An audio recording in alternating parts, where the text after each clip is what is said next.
Horror कहानियां थी। खून की प्यास पार्ट 2। और उसके बाद वो जंगल एक बार फिर से सुमन की चीखों से गूंज उठा। लेकिन आज की रात सुमन की चीखों को सुनने वाला वहां पर कोई भी नहीं था। अगर वहां पर कोई मौजूद था तो बस हरिया, जो कि अब एक भेड़िए में बदल चुका था। सुमन के बालों को पकड़कर घसीटते हुए वो जंगल के बीचों बीच एक जगह पर ले जा रहा था। अगली सुबह गांव में। अरे भाई, पता नहीं क्या बात है, अपने गांव का हरिया किसान और उसकी पत्नी सुमन दोनों गायब हैं। दोनों का कोई अता पता नहीं। अरे कैसी बातें कर रहे हो भाई, ये कब हुआ है? अरे पूरे गांव में खबर फैली पड़ी है। कल रात को दोनों खेत की तरफ जा रहे थे, लेकिन लौटकर आए ही नहीं। तो हो सकता है अपने खेत पर होंगे। पूरा गांव ढूंढ कर आया है भाई। जानते हो क्या मिला वहाँ पर? क्या हुआ भाई? क्या मिला? बताओ हमें, क्या मिला? अरे हरिया की पत्नी सुमन के कपड़े पड़े हुए थे। शरीर का एक एक कपड़ा फटा हुआ झोपड़ी के बाहर पड़ा था, लेकिन दोनों पति पत्नी का कोई पता ठिकाना नहीं था। अरे भाई, लेकिन उसका जो दोस्त है ना रामू किसान, उससे पता करके आते हैं ना। अब तक तो दोनों साथ ही खेत पर जाया करते थे। हाँ, हमें उसके घर जाना चाहिए भाई। चलो वहाँ चलते हैं, चलो। वो सारे लोग रामू के घर पर पहुंचते हैं। रामू अपने घर के बाहर बैठकर हुक्का पी रहा था। आज सारे के सारे लोग टोली बनाकर मेरे घर क्यों आ रहे हैं? क्या कोई मर गया क्या भाई? अरे कैसी बातें कर रहे हो? तुम्हारा सबसे अच्छा दोस्त हरिया और उसकी पत्नी गायब है, और तुम यहाँ बैठकर हुक्का पिए जा रहे हो हैं? रामू ने अजीब सी नजरों से उन सब गांव वालों की तरफ देखा, जिसकी वजह से वो लोग एक बार के लिए डर गए। गायब है? अरे गायब नहीं है, मुक्ति मिल गई है। उन दोनों को मुक्ति मिली है। इस दुनिया में आकर हर इंसान पाप करता है, और उसे उसके पापों के लिए मुक्ति मिलना बहुत जरूरी है। अरे ये कैसी बहकी बहकी बातें कर रहे हो भाई, हैं? और इसका चेहरा अजीब सा क्यों लग रहा है? लगता है दोस्त के मरने का गम बैठ गया है। पागल हो गया है शायद ये पागल। ये बात सुनते ही रामू चीख कर जोर से चिल्लाते हुए कहता है, पागल मैं नहीं हूँ, पागल तुम सब हो। और ये शैतानी जंगल अब तुम में से किसी को नहीं छोड़ने वाला, सबको खा जाएगा। याद रखना मेरी बात। शैतानी जंगल?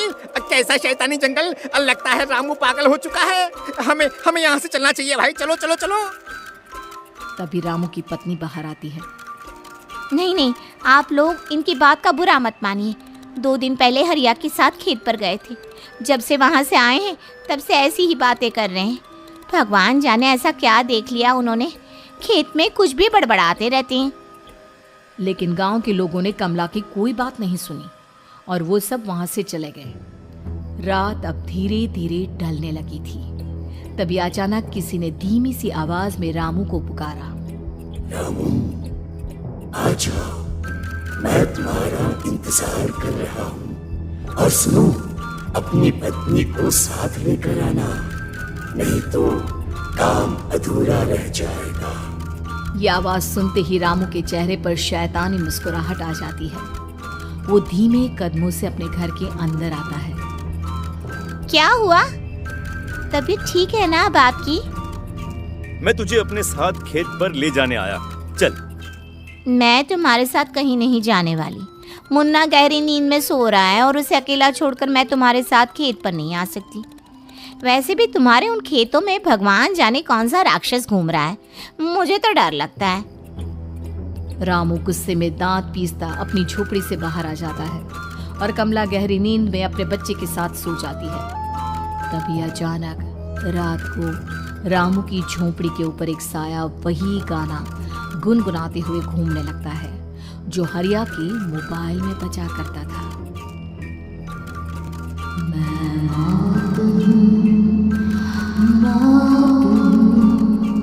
मौत जो बसनी चारों, जो आएगी कहीं से भी निगल जाएगी सबको।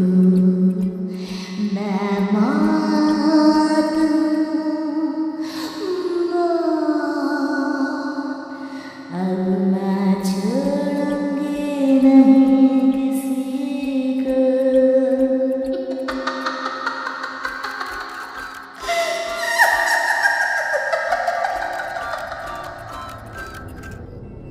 ये आवाज सुनकर रामू की पत्नी कमला की आंख खुलती है और वो देखती है कि उसका मुन्ना अपनी जगह से गायब था।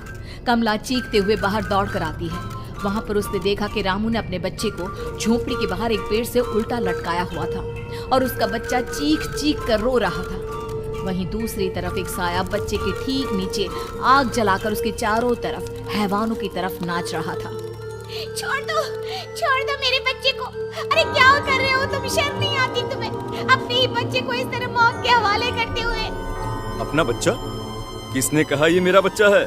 अरे ये तो उस रामू की औलाद है, इस गांव के किसान रामू की, और मेरी दुश्मनी इस गांव के हर इंसान के साथ है। क्या कैसी बात कर रहे हो तुम? और ये औरत कौन है? ये मेरे बच्चे को खा जाएगी। तभी अचानक से उस साया ने एक बेहद खतरनाक दिखने वाली औरत का रूप ले लिया और उसकी आंखों से आग निकल रही थी। सही पहचाना तूने। मैं तेरे बच्चे को खा जाऊंगी। अगर तू अपनी इस हैवान पति रामू के साथ जंगल नहीं आई, तो मैं तेरे बच्चे को खा जाऊंगी। लेकिन क्यों? आखिर क्या चाहती हो तुम मुझसे? मुझे जंगल क्यों ले जाना चाहती हो? औरत बुरी तरह से ठहाके मार मार कर जोर जोर से हंसने लगी और साथ में रामू भी। ये तो तुझे वहाँ चलने के बाद ही पता चलेगा ना। अगर तू नहीं आई तो थोड़ी देर में तेरा ये बच्चा आग में जलकर मर जाएगा। चल जल्दी। नहीं नहीं, मेरे बच्चे को छोड़ दो। तुम जहाँ कहोगे मैं तुम्हारे साथ चलने के लिए तैयार हूँ। और उसके बाद उस बच्चे को झोपड़ी में लिटाकर आगे आगे वो साया चल रहा था और उसके पीछे पीछे रामू अपनी पत्नी के बाल पकड़कर उसे घसीटते हुए जंगल की तरफ ले गया। जंगल में जाने के बाद इतनी खूबसूरत हो। आज की रात बस तुम और मैं एक दूसरे के साथ रहेंगे। मुझे तुमसे बहुत डर लग रहा है। तुम्हें क्या हो गया है? तुम तो बिल्कुल ठीक थे। वो होगा जो हमारे बीच होना चाहिए। तो आओ आओ, अपने आप को मेरे हवाले कर दो। कमला ने डर की वजह से अपनी दोनों आंखें कसकर बंद कर ली थी। रामू ने बुरी तरह से चीख कर कमला से कहा, आंखें खोलो अपनी और मेरी तरफ देखो। कमला ने जैसे ही अपनी आंखें खोली उसने देखा कि रामू एक खतरनाक खूनी हैवान में बदल चुका था। कौन हो तुम? जाने दो मुझे। क्या चाहते हो मुझसे? वही जो एक आदमी एक औरत से चाहता है। मैं तुम्हारा पति रामू नहीं, बल्कि इस जंगल का एक भेड़िया हूँ। पर आज की रात तुम्हारे खून से अपनी प्यास बुझा जाऊं। और उसके बाद वो जंगल कमला की दर्दनाक चीखों से गूंज उठा। अगली सुबह कमला के कपड़े भी जंगल में उसी तरह पाए गए जैसे कि सुमन के पाए गए थे। इस घटना के बाद पूरे गांव में दहशत का माहौल था। अपने माँ बाप की मौत और गांव में हो रहे इस तरह की घटनाओं की खबर सुनकर किशन शहर से गांव लौट आया था। अपने माँ बाप की बेदर्द मौत की वजह से वो बहुत परेशान था। तभी अचानक उसे अपने घर में खाट के नीचे पड़ा हुआ वो मोबाइल फोन मिला जो उसने अपने पापा हरिया को गिफ्ट किया था। अरे कितने प्यार से पापा के लिए मोबाइल फोन लेकर आया था। इसे एक दिन भी काम में नहीं ले पाए। और आखिर कौन है जो गांव में इस तरह की हत्याएं कर रहा है? क्या है इन सब के पीछे? क्या है? मुझे पता करना ही होगा, वरना एक दिन पूरा का पूरा गांव खाली हो जाएगा। इस गांव में एक भी जिंदा इंसान नहीं बचेगा। गांव के लोगों की मदद करने के इरादे से किशन अपने गांव से दूर एक दूसरे गांव में बहुत बड़े तांत्रिक के पास मिलने के लिए गया। तांत्रिक बाबा, अब आप ही कुछ उपाय बता सकते हैं। भगवान जाने हमारे गांव को किसकी नजर लग गई है। नजर नहीं लगी है, किसी ने तुम्हारे गांव को बद्दुआ दी है।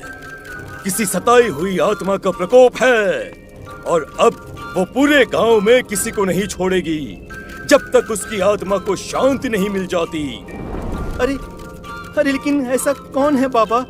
किसकी आत्मा है और कैसे मिलेगी उसे शांति? मौत है, मौत कहीं से भी आएगी और सबको निगल जाएगी। इससे बचने का सिर्फ एक ही उपाय है, लेकिन उस उपाय को करना आसान नहीं होगा। जो भी उस उपाय को करने की कोशिश करेगा उसकी जान जा सकती है। भले ही मेरी जान चली जाए, लेकिन मैं अपने गांव के लोगों की जान बचाने की पूरी कोशिश करूंगा बाबा। तो ठीक है फिर, अगली अमावस की रात जैसा मैं कहता हूँ वैसा ही करना। अमावस की रात तांत्रिक के बताए अनुसार किशन अपने साथ केरोसिन लेकर जंगल की तरफ चल पड़ा।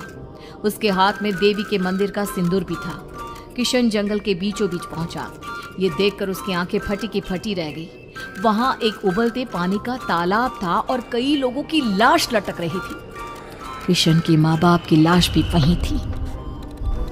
माँ, बापू, क्या हो गया? ये क्या हो गया? तभी वहां पर एक औरत और आदमी आते हैं। उन्हें देखकर किशन चौंक जाता है। गोपाल काका, आपकी तो 5 साल पहले मौत हो गई थी। और निर्मला काकी, आप? हाँ, मौत तो हो गई थी, लेकिन तुम ये नहीं जानते कि हमारी मौत कैसे हुई थी। क्या कहना चाहते हैं आप? कुछ नहीं, बस ये जान लो कि अब इस गांव में कोई जिंदा नहीं बचेगा। लेकिन क्यों काकी? क्योंकि 5 साल पहले इन गांव वालों ने मुझे डायन बताकर पत्थर मार मार के मार डाला। मेरी कोई गलती नहीं थी। गांव का एक बच्चा क्या लापता हुआ, सारा इल्जाम मेरी पत्नी पे डाल दिया। और जब मैंने निर्मला की जान बचाने की कोशिश की तो मुझे भी मार डाला। आपके साथ ये बहुत गलत हुआ काकी, लेकिन आप जो कर रहे हैं वो भी सही नहीं है ना? तुम यहाँ से चले जाओ, वरना तुम भी नहीं बचोगे। हमारी आत्मा पिछले 5 साल से मुक्ति के लिए भटक रही है। चले जाओ यहाँ से। मौका देखकर किशन सिंदूर उन दोनों के ऊपर डाल देता है। उनका शरीर जलने लगता है और वो भयानक तरीके से चिल्लाने लगते हैं। अगले ही पल किशन उनके ऊपर केरोसिन डाल देता है और वो दोनों जल जाते हैं। किशन अपने माँ बाप और दूसरी लाशों का अंतिम संस्कार करवाता है और अपने घर लौट आता है। लेकिन वो अभी भी इस बात से अनजान है कि मोबाइल अभी भी बज रहा था। मैं